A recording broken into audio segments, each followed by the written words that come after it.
This is a podcast from The Bugle. And the athletes step up to the podium, tears in their eyes as the national anthem plays for the gold medalist. She steps down to embrace her thrilled teammates, her crying coach, her beloved parents. Her boyfriend fumbles in his pocket, pulling out a velvet box. Reporters, drawn to a drop of human interest like sharks to blood in water, scramble towards the couple as he says something inaudible over the cheers of the crowd. Her hand goes to her mouth. What will she say? What will come out? Her mouth opens, wide, wider still, unnaturally wide, and from it emerges the Gargle. Welcome to the Gargle, the sonic glossy magazine to the Bugle's audio newspaper for a visual world. I'm your host, Alice Fraser, and your guest editors for this week's edition of the Gargle are Josh Gondelman. Welcome. Hello, thank you for having me on this gold medal edition of the Gargle. Oh, I'm missing the Olympics already. And Athena Kugblenu, welcome back. Greetings, thank you for having me back. Before we bend ourselves down to the line and set off in the 100-metre sprint that is this week's top stories, let's have a look at the front cover of the magazine. This week, the front cover is the 5 interlinked gaping holes in all of our hearts left by the end of the Summer Olympics. I feel like even those of us who didn't watch the Olympics miss the Olympics because there was so much, there's so much stuff coming out of the Olympics, so much positivity. It felt like it provided a layer of news over the news that protected us from the actual news, which is kind of what maybe I'm so drawn to it because I feel like that's what I want this show to be. You've just described recreational drugs, really, haven't you? Like, that's basically what we do when we're popping pills or whatever. We're just trying to get away from it all. And the Olympics allows you to get away from it all whilst also inspiring you to, plank. Whereas ecstasy never made me want to plank, But I literally woke up thinking I could do 5 sit-ups today. And if I did 5 sit-ups today and then 6 sit-ups the next day and 7 sit the next day, and then in 4 years' time, I could be a pole vaulter, right? But no amount of weed will give me that inspiration. So yeah, it's sad when it's over. Paralympics are starting in just over a week, so that will reignite my delusions once again. But I'm not qualified for Paralympics, not because I'm not in position of any physical disability, so I have to wait. Yet, absolutely, because it is absolutely, ability is temporary. But yeah, I will watch it and be inspired for 2 weeks and then go back to my normal ways. Yes, and then wait another 2 to 4 years, depending on how inspiring you find the Winter Olympics. I'm just saying, if that pole vaulter were vaulting in the Winter Olympics, he would have made it over the pole. That was the problem. It was far too hot. Yep, you got to pole vault in weather that is suitable for the challenge. I love it too because the Olympics gives you a chance to feel accomplished without accomplishing anything. Not the athletes; they have to do stuff, but us at home just get to be like, ha! Either you're just witnessing empirical greatness from around the world, or you're engaging in kind of a benign, fervent nationalism, which is also a good time, where it's like you get to... I wonder, though, if xenophobes feel like the Olympics is like a time for the casuals and the fair weather fans, because during the Olympics, anyone can just be like, France, and everyone's like, yeah! Absolutely. The Olympics is basically our poppy. Some people cry over the poppy. Wear a poppy every November. You got to wear it. But I watch the Olympics and there's nothing to wear as such. But it's a metaphorical poppy for me. Mm-hmm. Yeah. Yeah. If you love nationalism so much, what are its 5 best rallies? Exactly. But it's very kind of it helps me understand why people get emotional about fish and chips or lager or scones, whatever. I'm like, whatever. But then it's when I'm watching someone play judo, which I never do ever, and because they've got a British flag on them, I really want them to sit on that other person's face so bad. Yeah. I'm just like, sit on their face for this country. Put your butt cheeks over her nose, because that's how judo works. I have good news for you. There is a subgenre on the internet. I don't know. I think that one might make it all the way to genre. The satirical cartoon this week is Paris's Eiffel Tower, in tribute to the Olympics leaving, becoming fully flaccid. And that brings us to today's top story. Top story this week is apparently the physics of cold water may have jump-started complex life on Earth. Athena, you've been freezing in your life. Can you unpack this story for me? Yeah, I'm pretty sure I know the experiment that was done to prove this. But before we get onto that, let's talk about it. The physics of cold water may have jump-started complex life. So when seawater gets cold, apparently it gets viscous, like runny poo or snot, I imagine. That not from the scientific paper. That's just what I'm imagining it is. Yeah. And then apparently that it can explain how single-celled creatures, people like Nigel Farage and Elon Musk, how they then became multicellular when the planet was frozen, which is really interesting to me. And I know how they came up with this. They walked into their shower room and they turned on the shower and the shower was set to cold, right? And it was freezing and they woke up. And they thought maybe this is how life started. Maybe single cell organisms just had the shower setting on too cold and it woke them up. And I'm amazed it took us this long to get to that point. But yeah, we've got a new epoch now. It's called Snowball Earth, which sounds amazing. It's bad for the Summer Olympics, great for the Winter Olympics. And that's why we've got life, because it's chilly. Josh? I'm so glad, that you cleared up like what the experiment was, because I had just assumed that this discovery was predicated on finding a tiny piece of driftwood featuring a picture of an amoeba and the caption, "Don't even talk to me until I've had my barely thawed glacial runoff." I love Snowball Earth is such a revelation too. Not to be confused with Free Ball Earth, the global movement in favor of going commando. I think this is like it's intuitive, right? You hear it and it makes sense that this cold, viscous water was what caused life to come together, because an unexpected appearance of viscous liquid does frequently create new life in a way that is, complex for all the organisms involved. The other thing that I love too is that the lab experiment has replicated this, right? So that this makes it feel real. This isn't just some like pseudoscience that people are reporting on. Like algae cells in cold water bonded together to form complex life forms and stuck together for more than 100 generations afterwards in the lab. And at that point, 100 generations, that's awkward, right? Make some work friends, join an adult kickball league, move out of your mom's multicellular structure. But it works. But I mean, this is, it does make sense, and it makes kind of an intuitive sense, which is the most fun kind of science and often the most incorrect kind of science. But, just the idea that they're huddling together, these like single cell organisms are huddling together for warmth. And it's like it's a scene in many a romance novel where they huddle together for warmth in a cottage somewhere, and then they start to rub up against each other in the darkness, and then they fall asleep, and then she wakes up with his arm over her waist and realizes she's been in love with him all along.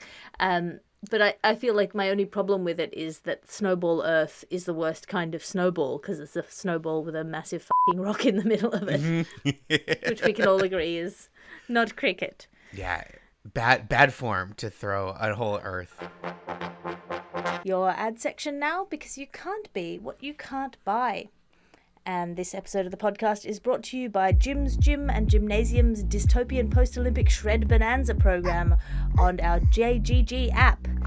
Yes, massive savings on Jim's Gym and Gymnasium, the toxic lockbox of horrifying body shaming and Chad bro muscle culture coming to track your data today. Our brutal AI trainers will accept no excuses in the post-Olympics period when you sign up to the Jim's Gym and Gymnasium's apps. Autonomous drones will watch your every move and punish you for any infraction by screaming abuse at you from loudspeakers above your house, and will be fully integrated with your social media platforms so you can boast about your progress on Facebook. But wait, there's more. If you fall short of any of the milestones set in the app, the fully integrated Russian spy technology will release private videos of insult comics wearing your deep-faked face and voice criticizing your loved ones to those loved ones at the rate of 1 an hour until you're back on the wagon. Jim's Gym and Gymnasium. Sweat is your fat crying. Tears are your brain sweating. Blood is your muscles juicing themselves for a post-workout beverage. And this episode of the podcast is brought to you by Olympic athletes having to go viral to make sport a valid career. Sure, they're the best in the world at what they do, but can they sell a sports drink? They're young, they're in the best shape of their lives, and they need to post a toilet selfie if they have any hope of a future. Olympic athletes having to go viral to make sport a valid career. Like and subscribe, please. And this episode of the podcast is brought to you by A Passion for Passion. That is my Dancy Lagarde book, which I've just got a release date for. It will be coming out on the 6th of February, just in time for Valentine's Day. I've sent back the final copy edits on the final proofs of the Dancy Lagarde reader. They have to send them off to the other dimension to be printed, I assume. I don't know why things take the time that they do in the publishing world, but that's happening now. So if you wanted to buy the Dancy Lagarde reader, now A Passion for Passion, but weren't sure that I would ever get it done, the release date is the 6th of February, and the place to buy it is unbound.com.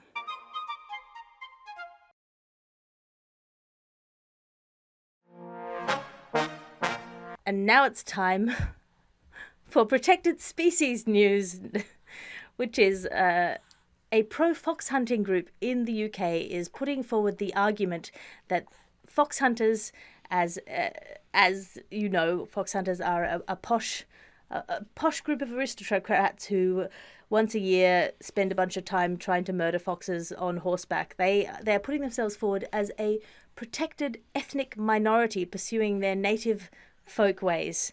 Josh Gondelman, you're a foxy lady. Can you unpack this story for us? Sure.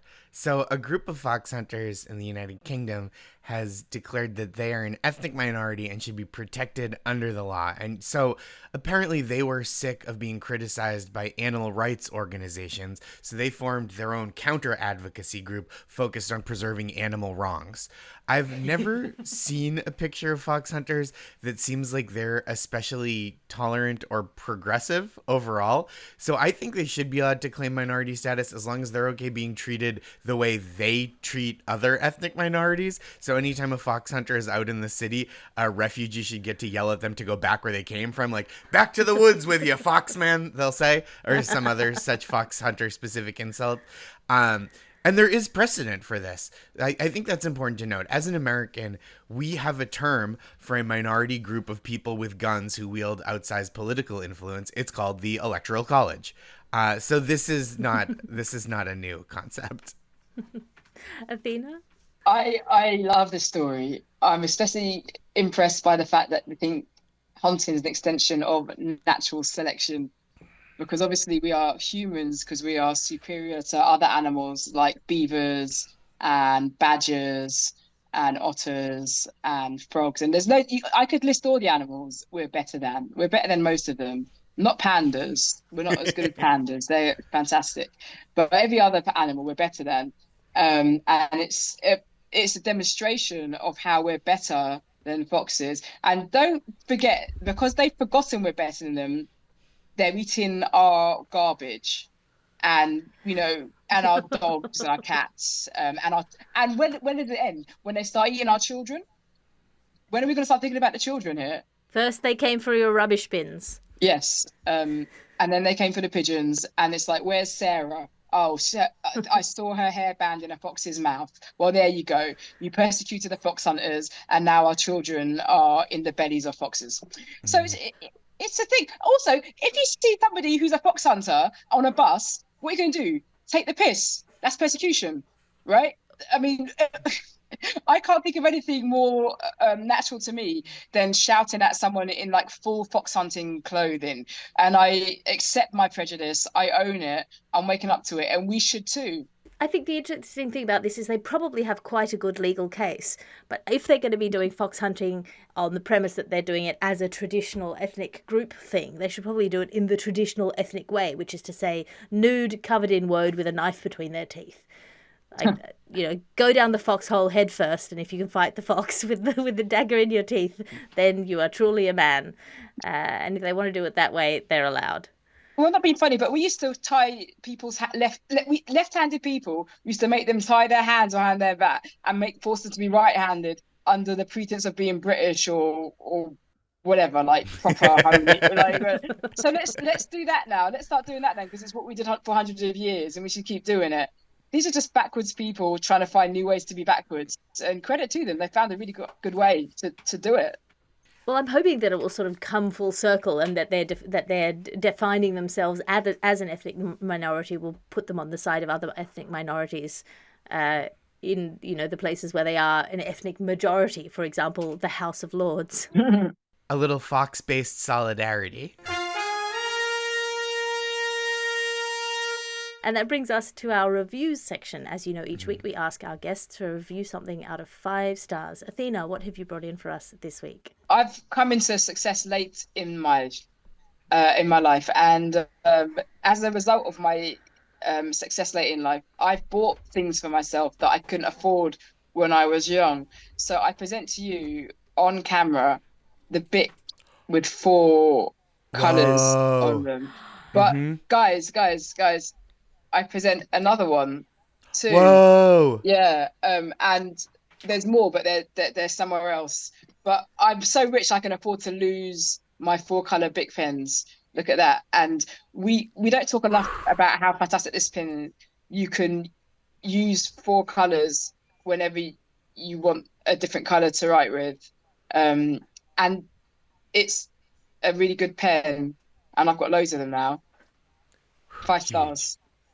5 stars. And I don't mean to, I know it's not polite to ask somebody about their financial status, but are you at the point of wealth where if one color of the 4-color pen runs out, you throw the whole pen out? Not at that point, but I would never get to that point because I keep my pens. I'm not into the waste. But I just want to say that tax the witch. I don't deserve this. Okay, my life is too good. I'm happy for someone to take one of my pens to give to someone else in need. So tax the rich from a rich person. Beautiful. To the rest of the country. I endorse Even this just message. Break out one of the colors and redistribute that from your pen. Steady on, mate. Steady on. Dude, I'm not that rich. I mean, if you're a real rich person, you don't trust the government to redistribute the wealth in a way that would suit your needs. So maybe you can become a philanthropist and just go out handing the green to impoverished-looking people.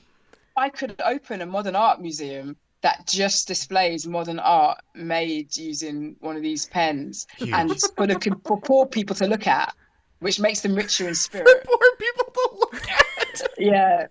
So that's a great idea. I'm going to do that. Thank you. Josh, what have you brought in for us? So I brought in the concept of the unexamined life. Socrates famously declared the unexamined life is not worth living immediately before being sentenced to death.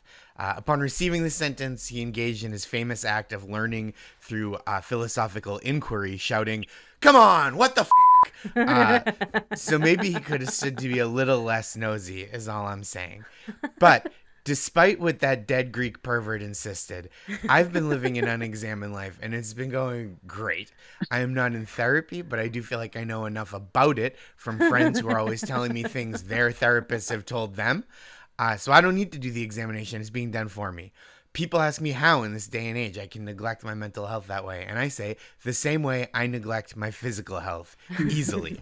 And my brain could use a little work, sure. But in the long run, it's my body that's going to be the problem. I have no idea what I'm like, mentally or physically, which I think is for the best. I don't know what my problems are theoretically. I don't know how much I weigh. I consider myself a peaceful person, but who knows if that's true? I've never been to war. What if I'm a killing machine? I don't need to know that about myself. It just creates more problems. Overall, the unexamined life has been good to me. I give it 4 stars out of 5, docking myself 1 star for all the things that are wrong with my life that I have made no attempt at fixing and will make no attempt at fixing. 4 stars for the unexamined life. I mean, that is a good review. I feel like some people could stand to examine their lives somewhat less fully. I think so. Just enough to get a show out of it, I think, is the amount of that's right. introspection you want to do. That's right. And this brings us to designer dog news now. This is our top story on luxury Italian brand Dolce & Gabbana, which has released a perfume for dogs.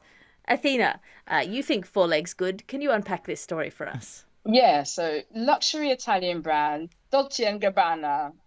They've released a perfume. I said it right. Don't laugh. Honestly, that's why I laughed. I think it's more funny if you say it right than if you say it wrong. Luigi and Mario has released a I love their perfume for overalls. and it's named after the co-founder's pet called Fifi, which I'm highly sure is slang for vagina, but we'll move on from that. And the bottle is incredible. It includes a 24-karat gold plated paw print, which is wasted on your dog. I'll tell you that for nothing. I know dogs are like humans because they're especially like toddlers, and if it's wasted on my toddler, then it's wasted on a dog. If I gave my children anything 24-karat gold, if it was small enough to eat, they'd eat it. If it's big enough to throw at me, they'll throw it at me, or they'll just give it to one of their friends and they'll swap it for a licorice all sort. So don't give children gold, don't give dogs gold. But it is supposed to offer dogs a touch of opulence, making every walk a fragrant and fashionable affair. So I guess my question would be who is this for? Is this for dogs to attract other dogs, or is this for dog walkers to find people to cheat on their partners on when they're in the park walking other dogs? I understand this is what happens when you walk dogs. It's a swinging thing. So that's what my question to Dolce & Gabbana would be. Is this for the dogs, or is it for the walkers? Bearing in mind dogs sniff other dogs' butts, I wouldn't want to accidentally buy this perfume as a gift for someone in case it smells like a dog's butt. Lots of questions, not many answers, but dying to find out more. Josh, you own a dog. Would you buy your Dolce & Gabbana for Busy? I have also at times proliferated a signature scent inspired by my dog, but that was only after accidentally stepping in a pile of inspiration and not noticing it stuck to the bottom of my shoe. Dolce & Gabbana claimed that the perfume will add a touch of opulence to every walk, as Athena said, making each one a fragrant and fashionable affair is their wording. And I don't know about you, but I've never been walking my dog and thought, you know what this experience needs? More smells. If they could invent a spritz that would make a dog walk less fragrant, I would sign up for a waiting list to buy it. The perfume, if people are curious, the scent itself offers creamy undertones of sandalwood, and who doesn't love a little wood cream? Who doesn't love a creamy dog? Creamy wooden dog, and it costs $99, the most of any such commercially available dog perfume. So there actually is a usefulness to this spray. If you're walking down the street and you notice a dog that smells like sandalwood, it lets you know that you can rob the person walking that dog because they have more money than they know what to do with. And that brings us to our final story of this week's episode of The Gargle. This is the news that in El Paso, Texas, a middle school has banned all students from wearing black clothing, which is claiming that the colour is associated with depression and mental health issues.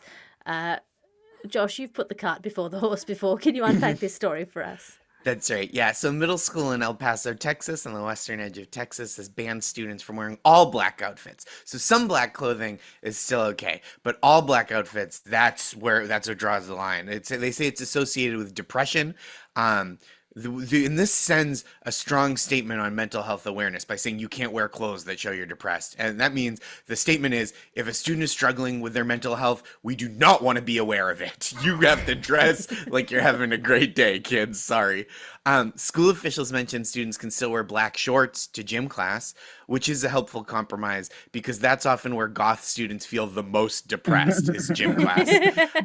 But citing issues with potential criminality, the school has banned black pants wholesale, presumably so students cannot show their affiliation with the ruthless street gang, the Caterers. This is, of course, a troubling direction for the school to take, not just from an individual rights standpoint. This is 2024 in a state that refuses to do any work to mitigate climate change. So anyone who can wear all black for an entire school day under those conditions is built to be in charge of our scalding hot future. Put them in the gifted and talented program. We need them educated and informed so they can run the world while the rest of us are too sweaty to leave the house.